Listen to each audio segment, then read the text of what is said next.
Like करें, channel को पहली बार आए तो चैनल को सब्सक्राइब करें। तो चलिए इस वीडियो को देख लेते हैं। सबसे पहले हम बात करेंगे पुनरुत्थान कैसे होगा एक विश्वासी का और फिर गैर विश्वासी का। आपको बचाने के लिए मैं कुछ भी करूंगा क्योंकि मुझे बहुत शांति मिलती है। आमीन। आज मैं 2 कब्रों के पास आया हूँ यह समझाने के लिए कि पुनरुत्थान कैसे होगा। थोड़ा बहुत वीडियो देखने वाले वीडियो को छोड़कर जा सकते हैं, ये वीडियो आपके लिए नहीं है। ये मेरे बड़े पापा हैं और ये मेरी बड़ी अम्मा है, लेकिन इनका पूरा शरीर ढांचा इसके अंदर है, कब्र के अंदर, लेकिन इनकी आत्मा इसके अंदर नहीं है। शायद आपने पढ़ा होगा धनवान और लाजर के विषय में पढ़ा होगा शायद। धनवान मरा गाड़ा गया लेकिन उसकी आत्मा अधोलोक में गई, उसकी आत्मा कब्र में नहीं थी, सीधा अधोलोक में गई। तो हर एक विश्वासी जब मरता है तो उसकी आत्मा अधोलोक या स्वर्गलोक में जाती है, ठीक है, उसका शरीर मिट्टी में मिल जाता है। अगर कोई कहता है पास्टर चर्च कलीसिया में कि यीशु ने मुर्दा जीवित किया है तो समझ लेना वह झूठा बोल रहा है, झूठ बोल रहा है, क्योंकि बाइबल सिखाती है एक बार मरना और दूसरी बार न्याय होना नियुक्त है। अगर वीडियो अच्छा लग रहा है तो वीडियो को लाइक करें।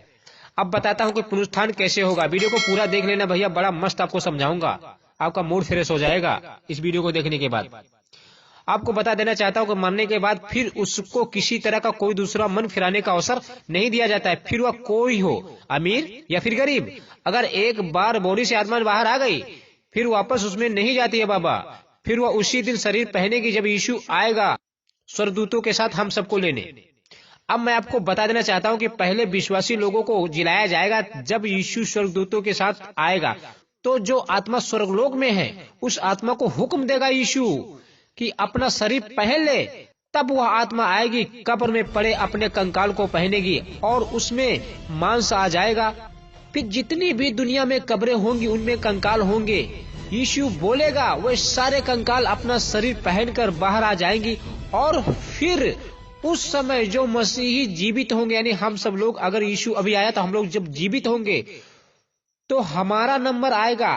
तो हमारा नंबर कैसे होगा, हम कैसे बदलेंगे? उन सब का शरीर खड़े खड़े 2 सेकंड में बदल जाएगा। 2 सेकंड भी नहीं लगेगा, पलक मारते ही ये सब हो जाएगा। यीशु आया स्वर्गलोक से आत्मा को लेकर आया, शरीर पहनाया, हम जो खड़े वो भी बदल गया, कपड़े इधर रह गए, फटाक से लेके चला गया। 2 सेकंड लगेगा, ज्यादा नहीं लगेगा, ठीक है, पलक मारते ही हो जाएगा। कुछ मसीही लोग बोलते हैं जो लाशें जला दी जाती हैं उनका क्या होगा। तो मैं उनको बता देना चाहता हूं परमेश्वर के लिए कुछ भी कठिन नहीं है। परमेश्वर ने सिर्फ मिट्टी से आदम को बना दिया था, मिट्टी से, ठीक है। तो परमेश्वर आपको, आपकी राख कहीं भी जलकर चली गई होगी, इकट्ठा करके बॉडी बना देगा, शरीर बना देगा, ठीक है। परमेश्वर बस हुक्म दे देगा, सब कुछ बन जाएगा, ठीक है, उससे कोई काम कठिन नहीं है। तो टेंशन मत लो भैया, आपका शरीर गाड़ा जाए या बहाया जाए या जलाया जाए, कुछ भी किया जाए, सब एक दिन परमेश्वर सब कुछ ठीक कर देगा, ठीक है। बस हमें फिक्र इस बात की है कि हमारा उद्धार हुआ है या नहीं हुआ। अगर उद्धार नहीं हुआ है तो मरना, गाड़ना, जलाना, ये करना, वो करना सब व्यर्थ हो जाएगा, ठीक है। इसलिए जब तक यीशु नहीं आ रहा है वचन में बने रहो, ओके। आपको बता देना चाहता हूं आप लोग ऐसे नहीं जाओगे, आपको लेने के लिए एक स्वर्गदूत आएगा, क्योंकि यीशु के साथ लाखों स्वर्गदूत आएंगे। तो हर एक मसीह के पास एक स्वर्गदूत आएगा आपको लेने के लिए, लेकिन यीशु इस पृथ्वी पर नहीं आएगा, वह अपने दूतों को भेजेगा। दूत हमें लेने के लिए आएंगे कि जो मसीह में मरे थे वे हम लोगों को जीवित, दूत हमें लेने के लिए आएंगे। फिर जो मसीह में मरे थे वे लोग और हम जो जीवित बचे रहेंगे उनके साथ, यानी यीशु के साथ इकट्ठा होके बादलों में, हवा में मिलेंगे, हवा में मिलेंगे। जैसे पहला थिस्सलुनीकियों 4:17 इसको देख लेते हैं, ठीक है भैया। अगर वीडियो अच्छा लग रहा है तो वीडियो को लाइक कर दे। यहाँ पर इस प्रकार से लिखा हुआ, हम जो जीवित और बचे रहेंगे उनके साथ, यानी उनके साथ जो मुर्दे जीवित होंगे ना, जो स्वर्गलोक से आत्माएं आएंगी, उनको शरीर पहनाया जाएगा, तो उनके साथ हम लोग इकट्ठा होके बादलों पर उठा लिए जाएंगे कि हवा में प्रभु से मिले। मतलब हवा से, इसका मतलब यीशु पृथ्वी पर नहीं आएगा, आधे दूरी पर रहेगा, आधे पर, ठीक है, हवा में, उससे हम जाकर मिलेंगे। स्वर्गदूत हमें लेने आएंगे, हमको बदलकर यीशु के साथ, यीशु के पास लेके जाएंगे और हम फिर यीशु के साथ चले जाएंगे। तब शुरू हो जाएगा कलेश काल 7 साल। जब कलेश काल इस पृथ्वी पर 7 साल का चलता होगा तब हम यीशु के साथ स्वर्ग में होंगे, ठीक है भैया। तो यीशु के साथ जरूर चले जाना, मिलेंगे और इसी रीति से हम सदा प्रभु के साथ रहेंगे।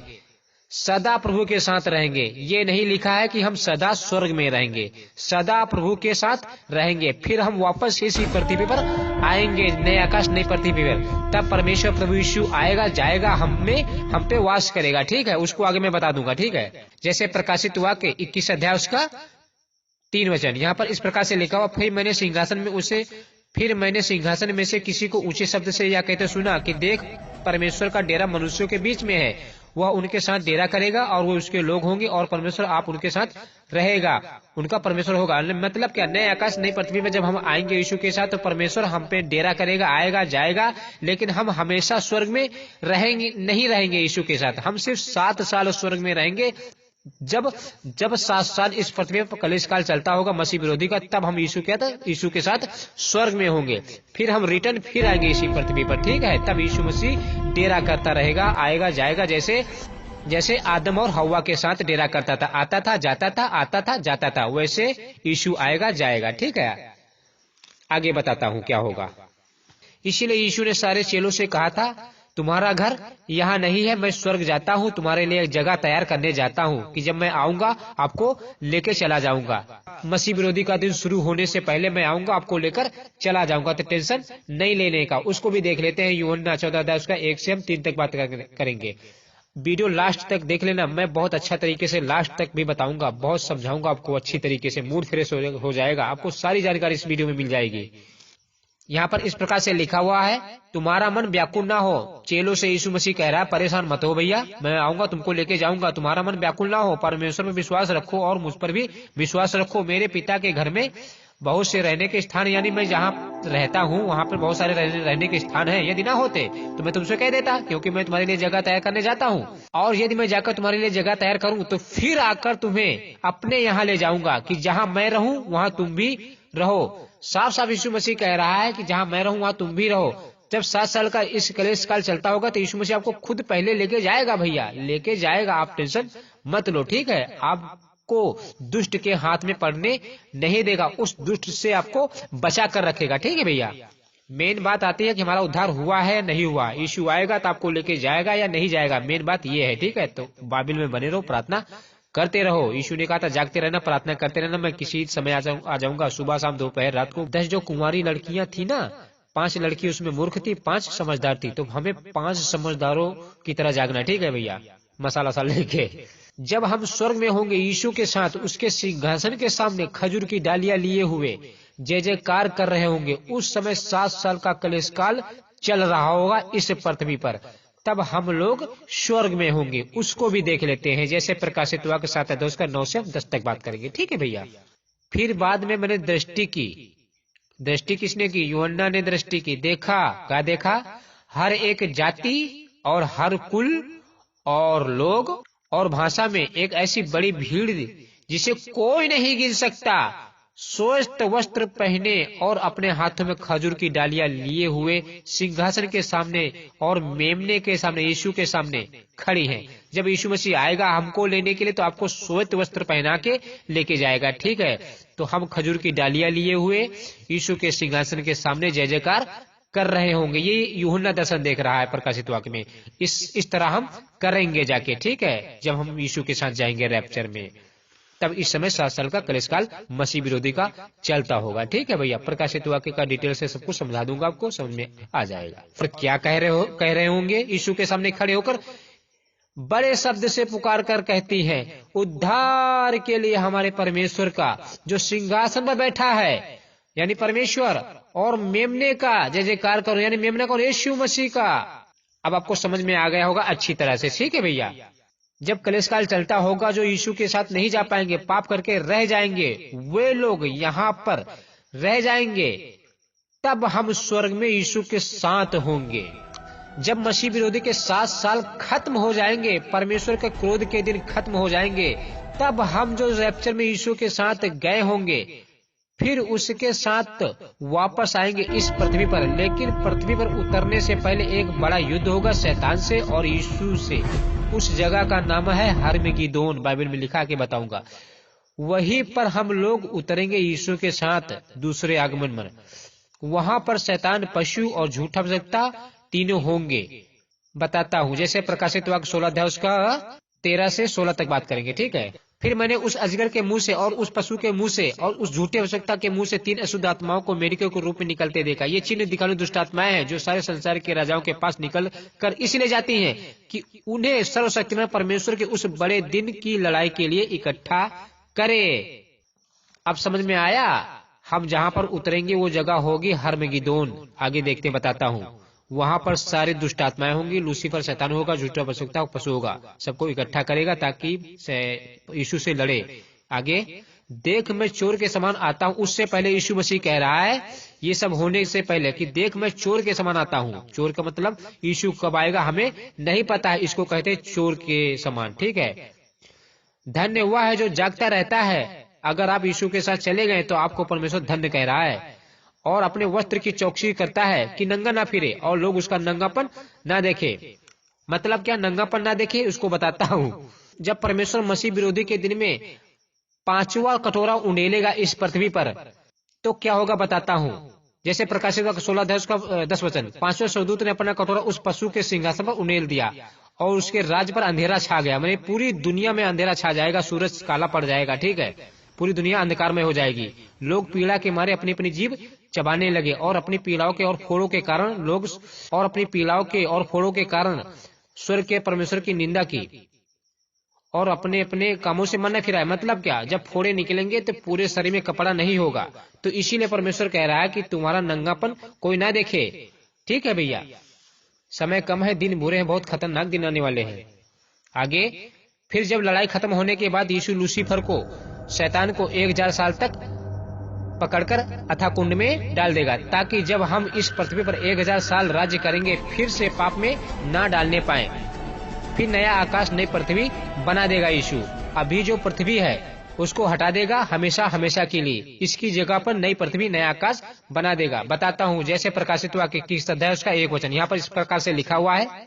फिर मैंने नए आकाश और नई पृथ्वी को देखा क्योंकि पहला आकाश और पहली पृथ्वी जाती रही और समुद्र भी न रहा। फिर उसके बाद जब हम नई पृथ्वी पर राज्य करेंगे तब शैतान कैद में रहेगा तब तक। जब तक हमारे 1000 साल का राज्य पूरा नहीं होगा, जब तक हम राज्य नहीं कर लेंगे तब तक शैतान को कैद में ही रखा जाएगा, उसे छोड़ा नहीं जाएगा। बताता हूँ जैसे प्रकाशित वाक्य 20 का 1 से हम 2 तक बात करेंगे, ठीक है भैया।